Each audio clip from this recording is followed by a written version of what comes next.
அப்படின்னு சொல்ற அளவுக்கு நெகட்டிவாலாம் எதுவுமே கிடையாது. ஆல்மோஸ்ட் எல்லாமே பாசிட்டிவா இருக்கக்கூடிய ராசி.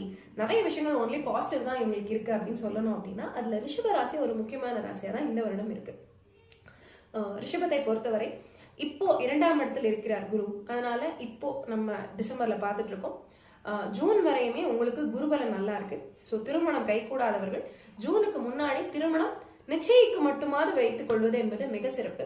ஆக்சுவலி திருமணத்துக்கான காலம் அப்படின்னு எடுத்துக்கலாம். நம்ம இதுவரை வெகு நாட்களாக ஜாதகம் பார்த்து நம்ம முயற்சி பண்ணியும் திருமணம் நடைபெறாதவர்களுக்கு இந்த வருடத்தினுடைய முதல் பாதியிலேயே திருமணம் நடைபெறக்கூடிய யோகம் என்பது இருக்கிறது.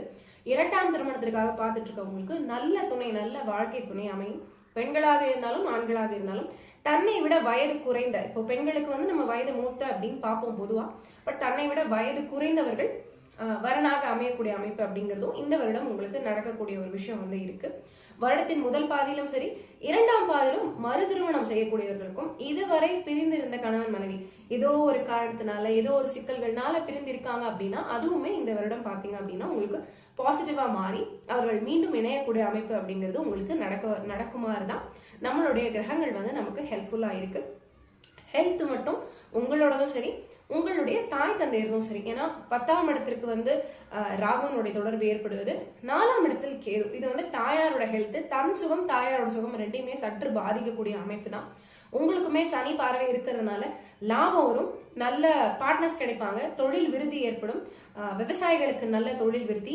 எந்த தொழில் பண்ணிட்டு இருந்தாலுமே பர்டிகுலரா குரு சார்ந்த தொழில்கள், பூஜை பொருட்கள் வியாபாரம், விவசாயம், விவசாயத்திலே கரும்பு, மஞ்சள் மற்றும் வாழை இதெல்லாம் பயிர் செய்யக்கூடியவர்களுக்கு, பிளஸ் பாத்தீங்க அப்படின்னா நகை வியாபாரம் செய்யக்கூடியவர்கள், பினான்ஸையே தொழிலா வச்சிருக்காங்க, பேங்கிங் செக்டார்ல வேலை பார்த்துட்டு இருக்கக்கூடியவங்க, அது இன்வெஸ்டர் பேங்கிங் இருக்கலாம், நீங்க நார்மல் பேங்கிங்ல ஒர்க் பண்ணலாம், வாட் எவர் இட் இஸ்.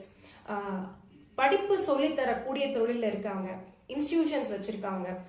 அதே போல பாத்தீங்கன்னா அரசியல்ல இருக்கக்கூடியவர்கள், வெளிநாட்டில் வேலை செய்து கொண்டிருக்கக்கூடியவர்கள், மற்றும் சிறு ஸ்கூல்ஸ் எல்லாம் நடத்துறோம் இல்லையா, மாண்டசரி ஸ்கூல்ஸ், அந்த மாதிரி குட்டி குட்டி ஸ்கூல்ஸ் நடத்துறவங்க அப்படின்னு எல்லாத்துக்குமே இந்த வருடம் மிக ஒரு நல்லதான அமைப்பு தான். ஏன்னா இங்க 11ஆம் அதிபதி ஒரு உபஜயஸ்தானாதிபதி 3ஆம் இடமான மற்றொரு உபஜயஸ்தானத்தில் 2026 ஜூனுக்கு பிறகு உச்சமாக போகிறார். ஆல்ரெடி அவர் 2ஆம் இடத்துல இருக்கிறது பொருளாதார முன்னேற்றம் தான். இப்ப நீங்க சில முயற்சிகள் எடுத்துட்டு இருக்கீங்க இல்லையா, அதுவும் இன்னும் பாசிட்டிவா பலிதமாகக்கூடிய அமைப்பு தான் இருக்கும். பெண்களை பொறுத்தவரை மிக மிக ஒரு ஹெல்ப்ஃபுல்லான ஆண்டு. ஆடை ஆபரணங்கள் என்ன